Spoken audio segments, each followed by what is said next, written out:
Hello नमस्कार दोस्तों, YouTube channel Sudhir के सपोर्ट में आपका स्वागत है। दोस्तों, इस वीडियो में फ्रिज एसी में काम में आने वाले टूल्सों के बारे में जानकारी दी गई है। जो लोग नए हैं, काम सीख रहे हैं, उनके लिए वीडियो दोस्तों बहुत फ़ायदेमंद है। चाहें तो वह कहीं भी टूल्स लिखने की ज़रूरत पड़ रही है तो लिख सकते हैं, या फिर खरीदने की ज़रूरत है तो ये वीडियो देखकर अपने हिसाब से टूल्स खरीद सकते हैं। तो वीडियो पर बने रहें आप। वीडियो करते हैं स्टार्ट।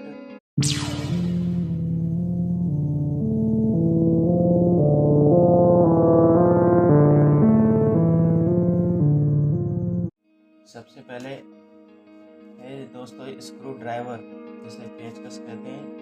एक पेज पे हमने सभी टूल्स लिख लिए हैं और उसके बाद में एक एक करके हम आपको दिखाते रहेंगे। स्क्रू ड्राइवर ये अपने हिसाब से चाहे छोटा लें या उससे बड़ा लें या और बड़ा लें, अपने हिसाब से खरीद सकते हैं। एक तरफ से ये प्लस वाला होता है और एक तरफ से माइनस वाला होता है। ये स्क्रू ड्राइवर हो गया।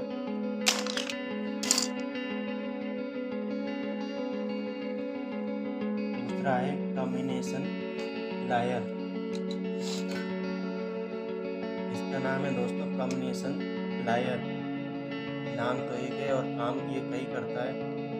इसे आगे से जैसे इसे पकड़ सकते हैं, इसे ऐसे करके बीच में इसे ऐसे वो चीज़ को पकड़ सकते हैं और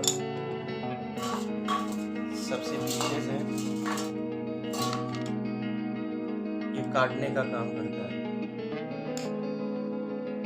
और पीछे ये है, यहाँ से भी ये तार काट देगा। तो ये नाम तो एक है और काम कई करता है, इस वजह से इसे कॉम्बिनेशन प्लायर कहते हैं। अगला है नोज प्लायर। आगे से ये नुकीला होता है दोस्तों, कहीं कहीं ज़रूरत पड़ती है नुकीले प्लास की, ये प्लायर की, नोक प्लायर की, तो इसे खरीदेंगे हम। नोज प्लायर आगे से नुकीला होगा। एडजस्टेबल रेंज या स्क्रू रेंज, ये घटाने बढ़ाने वाला होता है। चाहे 6-7 का अगर बोल्ट है उसे खोल सकते हैं, चाहे 10-11 का है उसे खोल सकते हैं। अपने हिसाब से एडजस्ट कर सकते हैं, तो इसे एडजस्टेबल रेंज बोलते हैं या स्क्रू रेंज बोलते हैं इसे। तो अपने हिसाब से खरीद सकते हैं, कौन सा चाहें ज़रूरत के हिसाब से। अब है हैक्सा मशीन। ये भारी वाला ब्लेड और ये इसमें जो फंसाएंगे जिसमें, तो उसे हैक्सा मशीन बोलते हैं।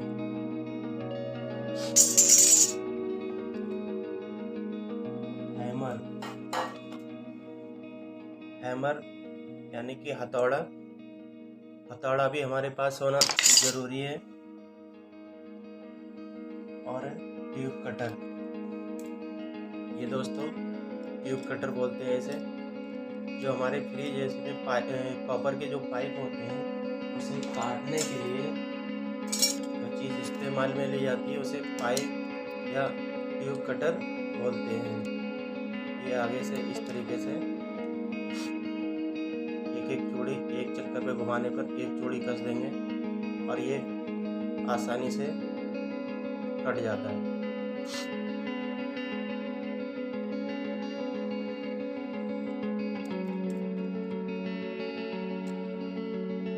इस तरीके से आरी का ब्लेड भी नहीं काट पाएगा।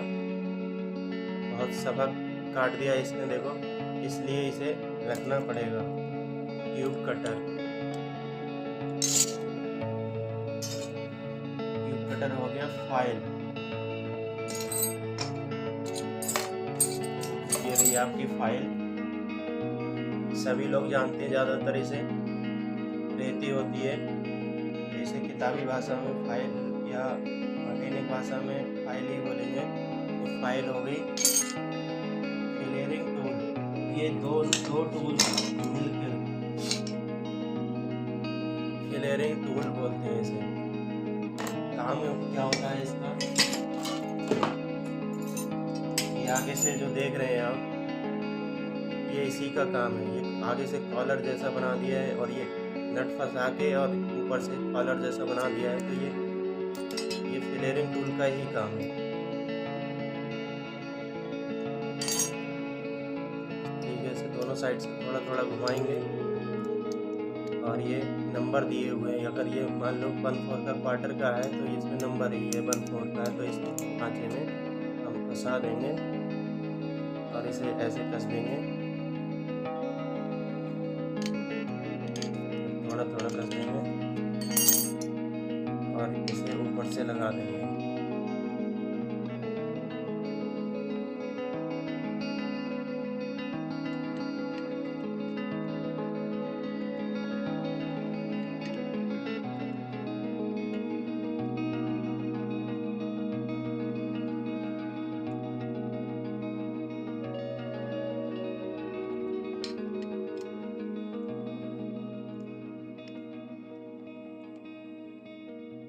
ऐसे घुमा के फंसा के इसे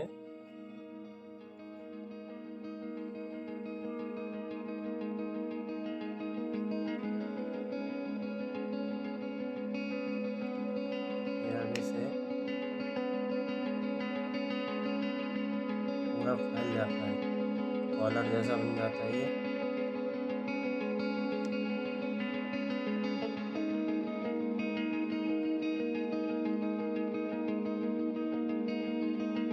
हल्का ही रहने दे रहे हैं अभी। बड़ा हो गया इस तरीके से दोस्तों। ये ऊपर से कॉलर जैसा बन जाता है नट लगा के। तो इसे कई कामों में लेते हैं। इसे मान लीजिए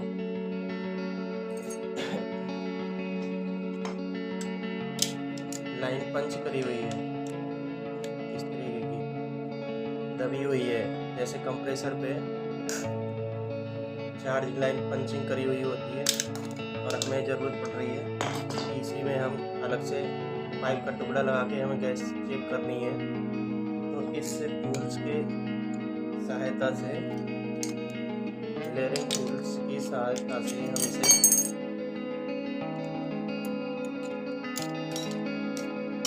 गोल कर लेंगे। इस तरीके से इसे गोल कर लेंगे, 1/4 में ही लगाएंगे। इसे गोल कर ऐसे फंसा के तरफ से पंचिंग क्लास से गैस रोक लेंगे और दूसरी साइड से इसे गोल कर लेंगे और इसमें पाइप अलग से लगा देंगे, पिनवाल वगैरह तो वेल्डिंग कर देंगे और यहाँ से गैस हमारी चालू हो जाएगी। ये पाइप हमारा गोल हो जाएगा। तो ये फ्लेयरिंग टूल बहुत काम की चीज़ है। ये हो गया।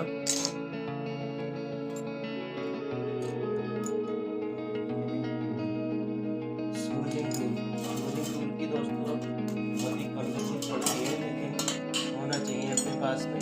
सूजिंग टूल इस तरीके का होता है, आगे से नुकीला होता है और इसमें ये 2 पाइप हैं।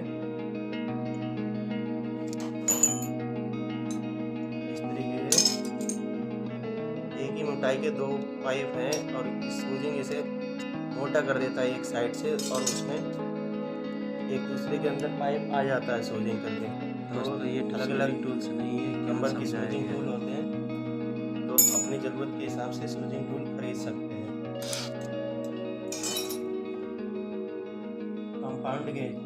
कंपाउंड गेज दोस्तों वैक्यूम करने के काम में आता है।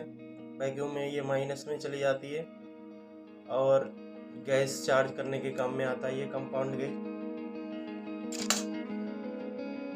अगला है प्रेशर गेज। प्रेशर गेज दोस्तों प्रेशर नापने के काम में आता है। मैनीफोल्ड दोनों का मिक्स होता है। कंपाउंड गेज और प्रेशर गेज जुड़े हुए होते हैं, दोनों सेम होते हैं। अगर आपके पास मैनीफोल्ड अगर आपने ले लिया है आपके पास, तो अलग अलग लेने की कोई ज़रूरत नहीं है, एक ही चीज़ है। ये अलग अलग हैं, कंपाउंड और प्रेशर गेज दोनों को मिक्स करके मैनीफोल्ड होता है। एलन की का सेट आता है दोस्तों इस तरीके से। कुछ बोल्ट एलन की से ही खुलते हैं, ज़्यादा ज़रूरत नहीं पड़ती है वैसे, लेकिन फिर भी एलन की सेट होना चाहिए। तो इस तरीके से एलन की सेट एक खरीद लेंगे। पंचिंग प्लायर ये होता है दोस्तों, जब हम गैस चार्ज कर देते हैं आखिर में हमें लाइन पंच करनी पड़ती है इस तरीके से, ये पंच करके फिर आगे से वेल्डिंग कर देते हैं। तो ये पंचिंग प्लायर हो गया। इधर से हम ज़्यादा कर सकते हैं, इससे पंच करने से गैस बिल्कुल जहाँ की तहाँ रुक जाती है, इस वजह से टूल्स की ज़रूरत पड़ती है।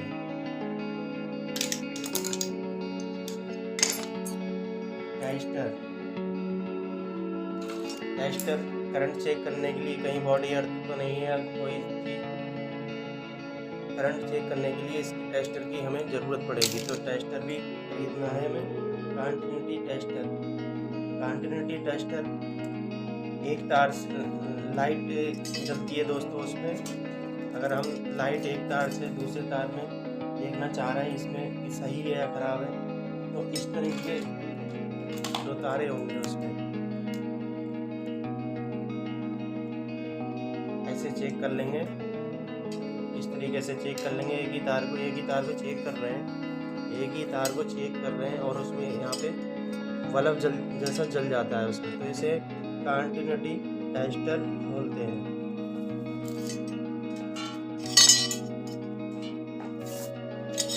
अगला है वेल्डिंग टॉर्च या वेल्डिंग गन।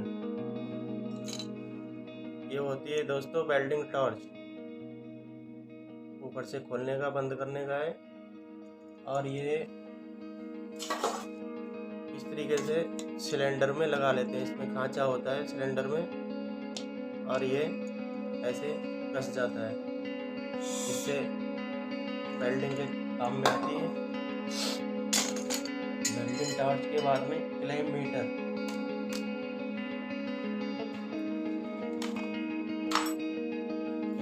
दोस्तों, ये कंटिन्यूटी भी बताएगा और आपका वोल्टेज भी बताएगा, एम्पियर भी बताएगा। और सबसे बड़ी बात यह है कि अगर हमें कुछ ये ऐसे करके नहीं लगाना है, सीधे एलिमेंट निकाला और एक तार में ही हम करंट चेक कर लेंगे फ्रिज या एसी का, ऐसे ये एम्पियर बता देगा, पता चल जाएगा हमारा कंप्रेसर बंद है या चालू है। तो ये किलोमीटर होना ज़रूरी है। सिलेंडर वाल्व, ये होता है दोस्तों सिलेंडर वाल्व, जो कि इसमें लगा हुआ है इस वाली कैन पे। सिलेंडर वाल्व हो गया।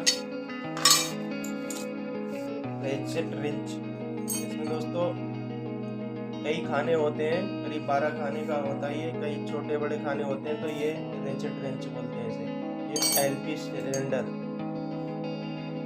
ये वाला, इससे हम वेल्डिंग करने के काम में लेते हैं।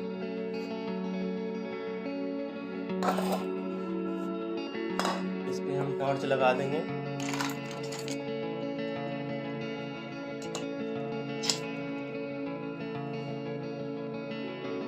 और वेल्डिंग हो जाएगी इससे।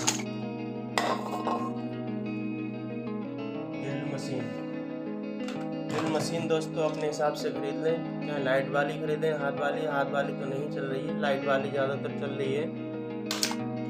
तो ड्रिल मशीन की ज़रूरत पड़ेगी।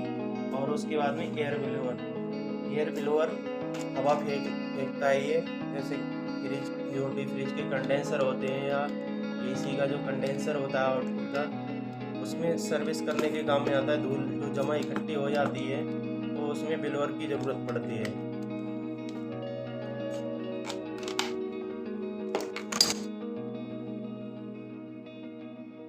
ब्रीजिंग रॉड,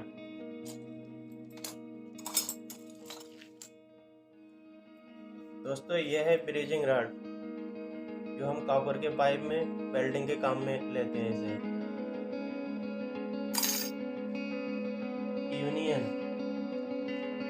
यह है दोस्तों यूनियन इस वजह से लगाते हैं कि मान लो फ्रीजर में एल्युमिनियम का पाइप होता है और वेल्डिंग नहीं हो पाती है, तो उसमें हम यूनियन लगा देंगे। नीचे कॉपर का पाइप होता है और फ्लेयर के टूल की सहायता से इसे ऊपर नीचे प्लग रख करके यूनियन लगा देंगे और गैस चार्ज कर देंगे।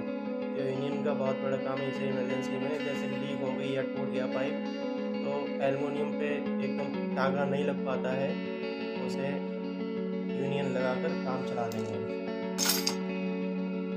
फ्लेयरिंग नट, ये होता है दोस्तों फ्लेयरिंग नट। उसके बाद वर्कशॉप कंप्रेसर, ये होता है दोस्तों वर्कशॉप कंप्रेसर।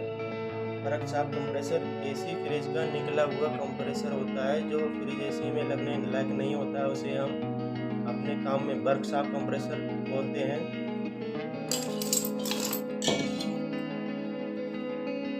फ्लेक्स पाउडर, सुहागा भी बोलते हैं इसे, फ्लेक्स पाउडर हो गया, ये एक डिब्बी में भर के रख लेते हैं।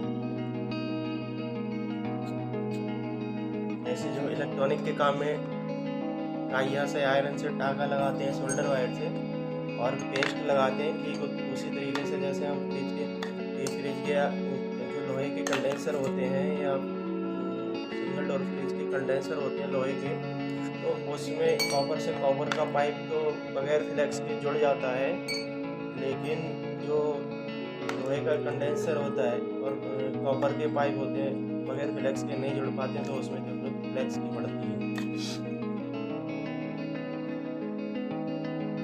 रेफ्रिजरेंट कैन, रेफ्रिजरेंट कैन चाहे आप इस तरीके की खरीद लें, चाहे 600 की खरीदें, 290 की खरीदें, 134 R134 की खरीदें, जैसी ज़रूरत है आपके लिए वैसी खरीदें। इस तरीके की रेफ्रिजरेंट कैन आती है, इसमें ऊपर से बाल लग जाता है, ये वाला ऊपर से बाल लग जाता है, इसे रेफ्रिजरेंट कैन बोलते हैं। रेफ्रिजरेशन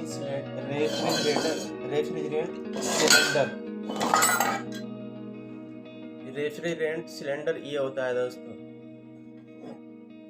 आप चाहे 1 किलो का खरीद लें, 2 किलो का खरीद लें, 3 का खरीद लें, 5 का, 10 का, 15 का, जैसी ज़रूरत है आप वैसा सिलेंडर खरीद लें। इसमें खाली होने के बाद में भर जाता है ये, तो आप अपने हिसाब से रेफ्रिजरेंट सिलेंडर खरीद लें। चार्जिंग लाइन ये होती है दोस्तों, जो गैस चार्ज कर सकते हैं, इससे प्रेशर नाप सकते हैं, वैक्यूम कर सकते हैं इससे।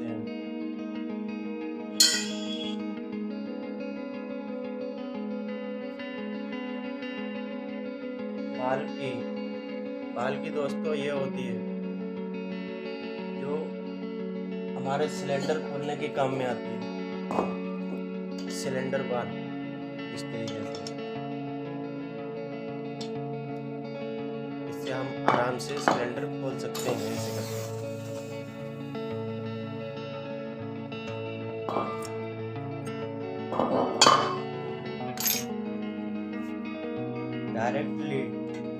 डायरेक्ट लीड का होना दोस्तों आपके पास होना बहुत ज़रूरी है। 3 तारों वाली डायरेक्ट लीड, इसे डायरेक्ट लीड बोलते हैं। कहीं कंप्रेसर चेक करने की ज़रूरत पड़ रही है बगैर रिले के, तो हमारे पास डायरेक्ट लीड होनी ज़रूरी है। उसके बाद चाबी दोस्तों अपने हिसाब से खरीद लें, 6, 7 की, 8, 9 की, 10, 11, 12, 13, 16, 17, जैसी ज़रूरत है आपके लिए वैसी आप चाबी खरीद सकते हैं। टाओमी की जैसी ज़रूरत है आपके लिए 8 की, 10 की, 12 की, 6, 7 की, जैसी ज़रूरत है आपके लिए टाओमी खरीद सकते हैं, इसे टाओमी बोलते हैं। और इस तरीके से क्या कहते हैं,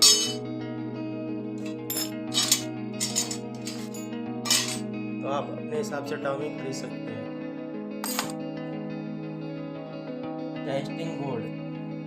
टेस्टिंग बोर्ड भी होना ज़रूरी है दोस्तों। इसी में सीरीज लगा हुआ होल्डर होता है, इसमें सीरीज भी होती है, सीरीज से हम बल्ब लगा के चेक कर सकते हैं किसी चीज़ को, तो टेस्टिंग बोर्ड हमारे पास होना ज़रूरी है। लट्टू वाला स्क्रू ड्राइवर, ये छोटा पेचकस देख रहे हैं आप, जो फ्रीजर के खोलने के काम में आता है दोस्तों। इसे फ्रीजर खोलने के काम में लेते हैं, क्योंकि बड़ा पेचकस या बड़ा स्क्रू ड्राइवर काम नहीं करेगा, तो यही काम करता है, तो ये बहुत काम की चीज़ है।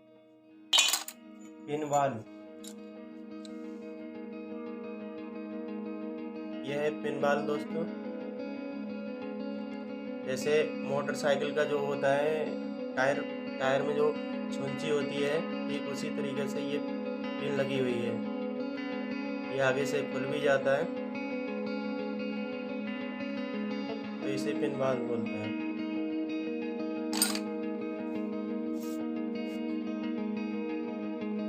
फोम, ये फोम का टुकड़ा दोस्तों बहुत काम की चीज़ है। इससे हम लीक चेक कर लेते हैं। फ्रिज एसी में प्रेशर डालने के बाद में साबुन की झाग से हम इसी टुकड़े से लीक चेक करते हैं। सूजा, ये सूजा आप अपने हिसाब से बना सकते हैं। फ्रीजर में या कहीं पे छेद करने की ज़रूरत पड़ रही है और छेद बढ़ाने की ज़रूरत पड़ रही है, जैसे फ्रिज में एक कैपिलरी लगा देते हैं तो उसमें बॉडी में छेद करने की ज़रूरत पड़ रही है, तो इसे आर पार छेद कर देंगे इस वजह से। तो इसकी भी ज़रूरत पड़ती है कभी कभी। और एक है कपलर।